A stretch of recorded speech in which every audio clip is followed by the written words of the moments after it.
I will perform two versions, one fast and one slower so you can see the fingering.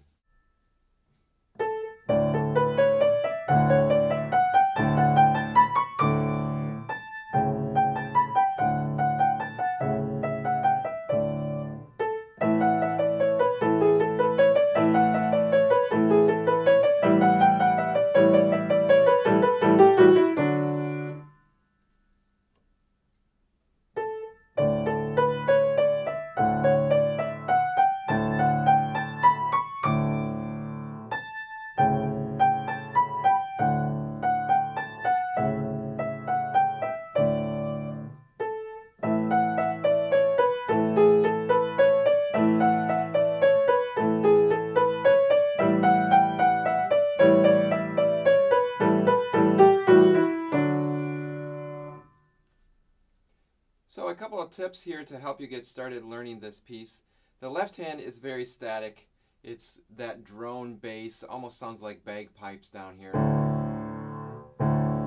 Very slight change in measure 5 so that you have your C sharp, and then the thumb moves back. In measure 8 to 9, it's an important transfer here. You should practice doing this without having to look down at the keys. So this bottom interval here in the left hand is a fifth. You're going to be moving, here's your A, you're going to be moving the pinky to that same A, and that fifth will be preserved here in your left hand as the bottom interval, then spanning up to an octave. So you should be able to get used to moving that from here to here with minimal looking down. Certainly you don't want to look here and then here and then here. You want to try to treat that as a unit so that when you move, you're identifying where your A is, picking up, and still using that to orient off of. Very slight change in measure 13 carries you to the end of the piece. Focusing for a minute on the right hand, the most challenging aspect of this is the fact that it is very scalar in nature. So a lot of crossing under the hand and sometimes crossing over fingers. So from the beginning, make sure you start with a 2. It wouldn't even hurt to label number 5 for the very next note so you have no question about where to go. After that, you come back to 2, immediately tucking under with the thumb and bringing 2 back around. Here's 2 again, tucking under. Measure 3, 2 occurs again. Now we have a little bit where we're skipping these fingers here. We're going to 2 on F sharp, so we can cross under to G. Don't forget your C sharp. All the way up to D. The main thing is, once you've played a finger 1, you have to get 2 out and play right after the 1. What I mean is, we start here on 2, 5, 2, thumb comes under. Don't be tempted to kind of skip 2 by going directly to 3. You have to recycle that 2 that was here. Thumb, 2 comes back over the top, measure 2. Here's our second finger. Thumb, recycle that second finger. Measure 3. Second finger. Thumb, get that second finger to play again. Going on in measure 5 is a thumb. We're going to replace the thumb with 3. And going to replace the F sharp with a 3. We're going to replace the E with another 3. If you have your pencil handy, mark in measure 7. It's really easy then to continue this pattern of moving your third finger to replace the note before it. That needs to happen as well in measure 7. So one more time, from measure 5, you're actually coming in on a thumb. Lift with the staccato. That allows you to come down on 3. Interpret this staccato on the downbeat of F sharp as a lifting note. And then 3 comes down. This is a lifting note.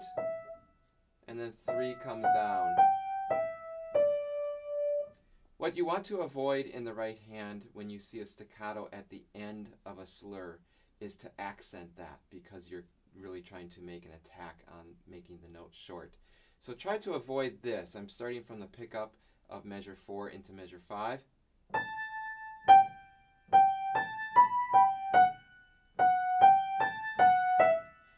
hopefully you can hear that I'm really attacking those staccatos. You want to avoid that sound. So rather, use that staccato as an indicated manner of lifting the hand gracefully and then floating down to the next position. I'll play the correct example of how this should sound. Measure 4 into measure 5, the pickup. 1, 2.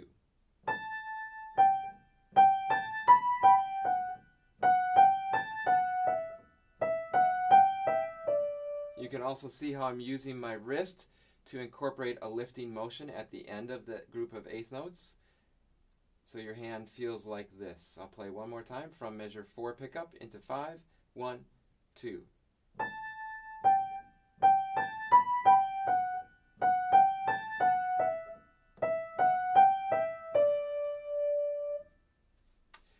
Measure 9, pickup to measure 9 then, has quite a stretch here. Be ready for that. You're starting on A, stretching all the way to 2.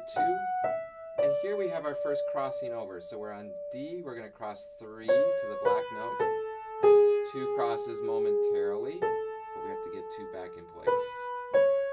And 2 comes back into place.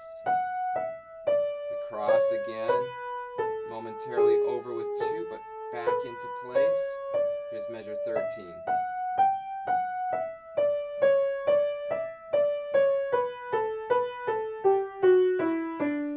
If you have your pencil handy, I would suggest you mark a few places here.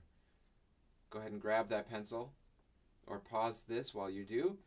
In measure 10, I'll start here in measure 10 with the right hand. You're crossing over with 1. 2 belongs here. Now, the downbeat of measure 11, don't forget, this is a 2 that comes right after your thumb. Same thing in measure 13. The downbeat of measure 13, you'll want to use your index finger.